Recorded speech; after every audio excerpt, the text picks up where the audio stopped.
Dünyada hemimiz xuşallık ve huzur izleymiz. Bazı adamlar isil öyden birini elib alsam, g'amim tugaydi o deb o'ylaydi. Yani bazı adamlar isil mashinadan birini elib alsam, g'amim tugaydi deyishi mumkin. Yani bazı adamlar ma'lum miqdorda pul tepib olsam, g'amim tugaydi o deb o'ylaydi. Yani dünyada hemimiz texi erişmegen narsalarga erishsam, shu orqali baxtga erisha olayman, xushallikqa erisha olayman, g'amdan qutulaman deb o'ylaydi. To'g'ri, orzu qilgan narsalarimizga erishsak xushal bo'lamiz. Ammo biz orzu qilgan narsalarimizga erishsak, qalbimiz izlayotgan g'amsiz turmushga, lazzatli hayotga erisha olamiz. Ya'ni biz dunyoda erishgan narsalarimiz bilan baxtli bo'la olamiz. Agar bir odam isil uyga erishish bilan baxtli bo'ladigan ish bo'lsa-da, dunyoda uy bor odamlar hech qachon g'amsiz yashagan bo'ladi. Agar bir odam isil mashinaga erishish bilan baxtli bo'lgan bo'lsa-da, mashina bor odamlar hech qachon g'am andisha, qayg'u, hasrat chekmasa bo'ladi.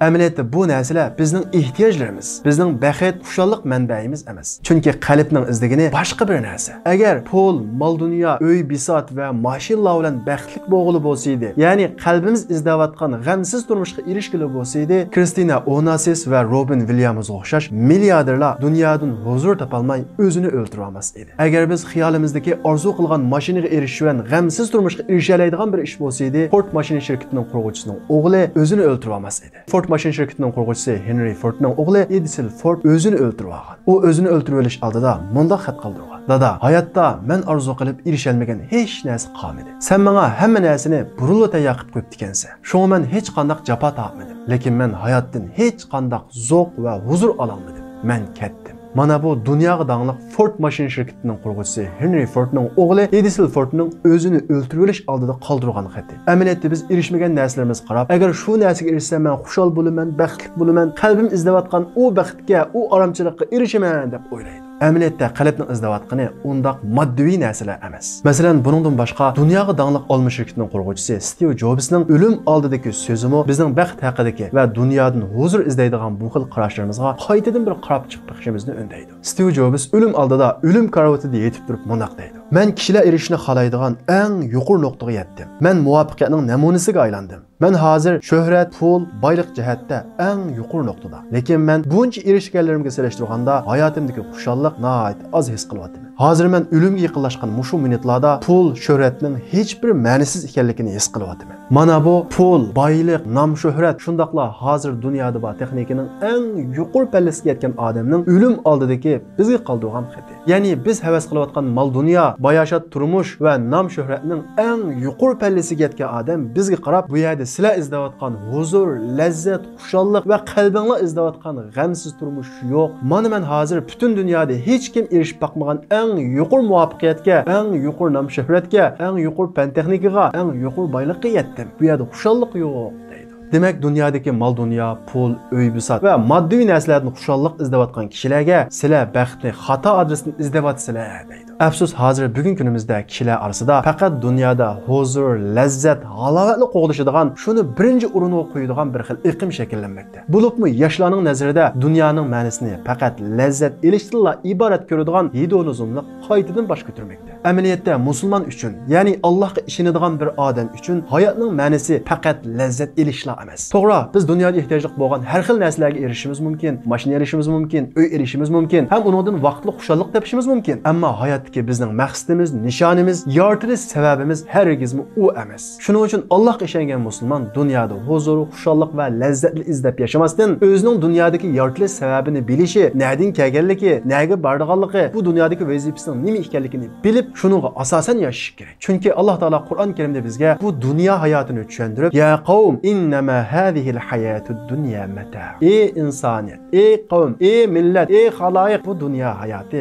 vaqtli foydalangan joy. Ya'ni nimaga erishinglar, qanchalik mol dunyoga erishinglar, qanchalik shuhratga erishinglar, hammasi qo'linglardan ketadi. Va innal axirata hiya darul qaror. Mangu qoladigan, abadiy yashaydigan, erishgan narsalarimiz qo'limizdan chiqib ketmaydigan abadiy joyimiz bo'lsa, oxirat hayotidir deydi. Shuning uchun mu'min dunyoda lazzat, huzur qo'lishib emas, Allohning rozi qilgan ishlarni qo'lishib yashash kerak. Chunki dunyo faqat musulmonga nisbatan emas, butun insoniyatga nisbatan vaqtliq turadigan o'tang. Shundaqla qalbimiz bu vaqtliq o'tangga erishgan xushalliklar bilan arom topmaydi, qanoat hosil qilmaydi. Masalan, hozir dunyoning kun tartibida Squid Game deydigan bir kinoning paranga bo'lyapti. Bu televiziya teatri e'lon qilinib, nihoyat oz vaqt ichida ko'rish soni jihatda Shayton munbiri Netflixda rekord yaratdi. Amaliyotda bu film rekord yaratqudak darajada ilg'or texnikalar bilan ishlangan. Undaqda nima uchun bundaq ko'p ko'rildi? Nima uchun ko'rish soni jihatda rekord yaratdi? Chunki bu film biz havas qilayotgan kapitalist tuzumninki ijtimoiy jamiyatni naqadar rahimsiz holga keltirib qo'ydiganligidan iborat bir reallikqa aynak tutib bergan. Va shundaqla yana bir tarafdan dunyodagi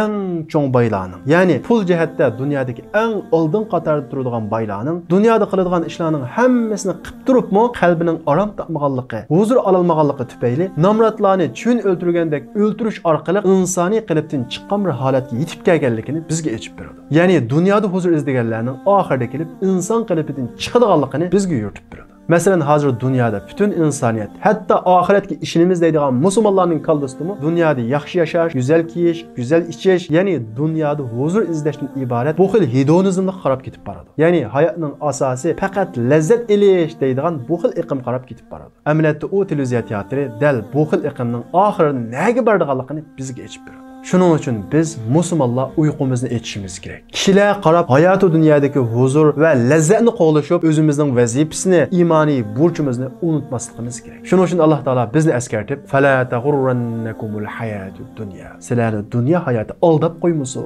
Dunyodagi huzur, dunyodagi lazzat sizlarni aldab qo'ymasin deydi. To'g'ri, dunyoda huzur bor, lazzat bor. U lazzatga ergashib, uning keynidan mansa, bizning qalbimiz to'ymaydi. Shuning uchun dunyodagi narsalardan foydalanaylik, huzurlanaylik, lekin uning keynidan qo'llab maqmaylik. Alloh taolo Qur'on Karimda "Va ma hayatud dunya illa mata'ul ghurur." Dünya hayatı, dünyadaki menfaatlar, uy, mashina, pul va mushunga o'xshagan bizni jalb qiladigan, bizni o'ziga tortadigan, bizni birsi-birimiz bilan beslashga soladigan mushundaq narsalar bilan to'lgan. Bu narsalar sizlarni aldaydi. Ya'ni uning keyniga kirib ketsanglar, shuni asos qilib yashasanglar, shuning keynidan qo'g'lab, iymonni, axloqni, vijdonni bir chetga qayirib qo'yib qo'ysanglar, u sizlarni aldaydi. Ya'ni hayoti dunyo mushundaq odamni aldaydigan narsalar bilan to'lgan.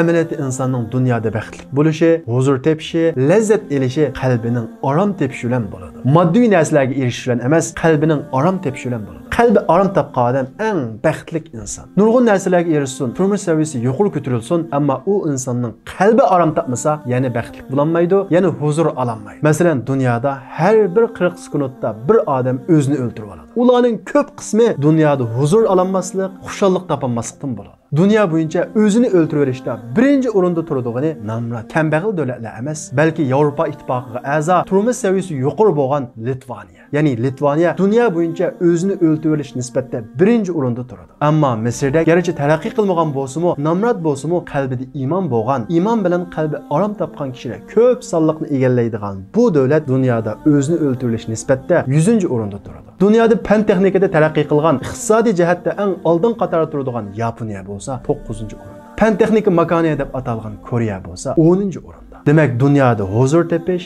lazzat elish faqat Allohga bo'lgan iymon bilan, ya'ni Allohning zikri bilan bo'ladi. Shuning uchun Alloh taolo Qur'on Karimda "Ala bi zikrillahi tatma'innul qulub." Diqqat, bilib qo'yinglar, qalblar Allohning zikri bilan, Allohga bo'lgan iymon bilan, Qur'on bilan, hidoyat bilan orom topadi. Demak, biz mutlaq baxtga, ya'ni qalbimiz izlayotgan, qalbimiz qanoat qiladigan mutlaq baxtga oxiratda erishamiz. Ammo dunyoda qalbimizni orom topib olaymiz. Ya'ni tushkunlikka, qayg'uga, andishiga mutlaq bo'lmasdan xushal holda yashay olamiz. Nima orqali? Alloh taolo degandek, Allohga bo'lgan iymon bilan. Shuning uchun baxtni Allohga bo'lgan iymon bilan, Allohga bo'lgan sevgi bilan va Allohga bo'lgan tunishimizdan izlaylik. Shundaqla cho'nglar farzandlarimizga dunyoda iymondan iborat, islomdan iborat, Alloh rozi bo'ladigan shaklda yashashdan iborat bir vazifamizning borligini ularga tuntaylik. Bu orqali hozirgi yoshlarda paydo bo'layotgan dunyoda huzur qo'g'lashadigan, lazzat qo'g'lashadigan bu xil qaynamga tushib ketishidan ularni saqlab qolaylik.